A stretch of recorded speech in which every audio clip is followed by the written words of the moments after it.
Tinapay mula sa langit. A daily morning devotion with CRC family.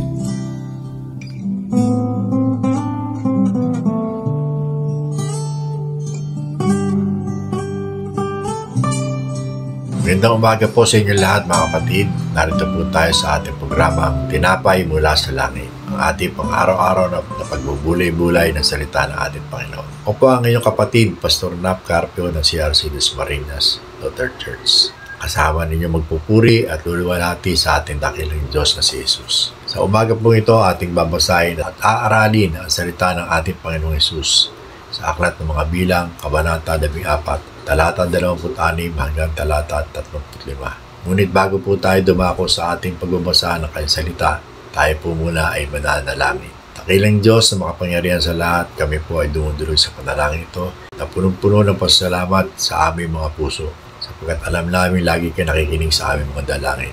Tinataas namin sa iyo ang aming gawain ito na inyong pong pagpalain at dumaloy inyong biyaya ng karunungan sa bawat isa amin. Nais po namin lumago sa aming pananampalataya at kalaman tungkol sa iyo bilang aming Diyos at tagapagligtas. Kung kaya't kami po ay patuloy na nag-aaral ng iyong mga salita. Pagtumbayan po kami at gabayan. Salamat po Panginoon, ito po ang aming dalangin sa pangalan ni Jesus. Amen.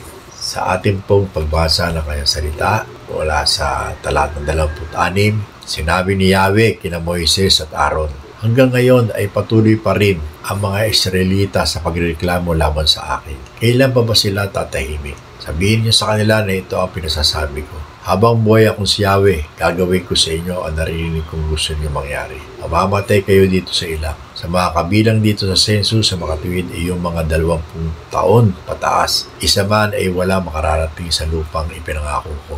Maliban kila Caleb na anak ni Jephone at Joshua na anak ni Nun. Ang makararating lamang doon ay ang inyong mga anak na sinabi niyong mabibihag lamang na mga kaaway. Sila ang maninirahan doon, ngunit mamamatay kayo dito sa ilang. Ang mga anak ninyo ay magpapalaboy-laboy dito sa loob ng 40 taon hanggat hindi kayo nangangamatay lahat. Ito ang kabayaran ng inyong hindi pagsampalataya. Ang 40 araw na pagmamatiyag sa lupang iyon ay tutumbasan ko ng 40 taon na pagpapahirap upang madaman ninyo ang aking puot sa panahong iyon. Akong si Yahweh ang may sabi nito at gagawin ko ito sa masamang bayan. Ito, mamamatay sila rito sa ilang. Kung ating pong suriin ang pinahayag ng Panginoon sa mga Israelita, madarama natin ang kanyang galit at puot sa kanilang pag-iimagsik lamang sa ating Panginoon.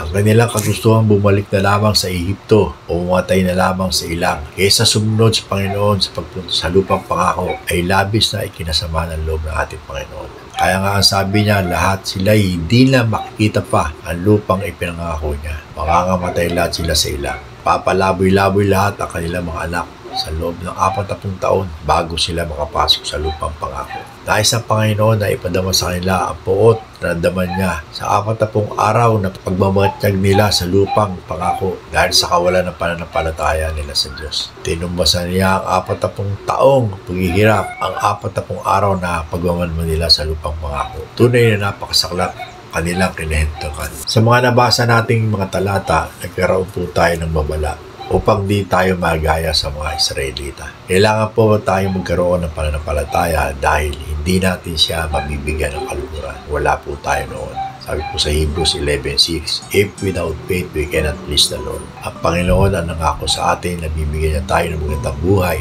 sa John 10:10. Kaya magtiwala tayo sa Kanya na hindi siya sisira sa pangako dahil siya po ay Diyos. Marami tayong dinaranas sa kahirapan, subalit lahat ng yan ay pansamantala lamang. Di lahat ng araw ay magandang panahon. Ang mahalaga, may Diyos tayo na palaging sa atin ay gumagabay. Ingatan natin ang mga binibigkas na salita, lalo na sa panalangin, na maaaring magdulot ng puot sa ating Panginoon. Siya ang nakababatid ng lahat na mangyayari sa buhay natin. Kaya't wala tayong karapatan na pasunurin siya sa paraang gusto natin. Nawa ang pagtitiwala at pananampalataya sa ating Panginoong Hesus ay manatili sa ating puso habang tayo nabubuhay. Tayo po'y manalangin. Panginoon, salamat po sa aming natunghayang mga salita mo.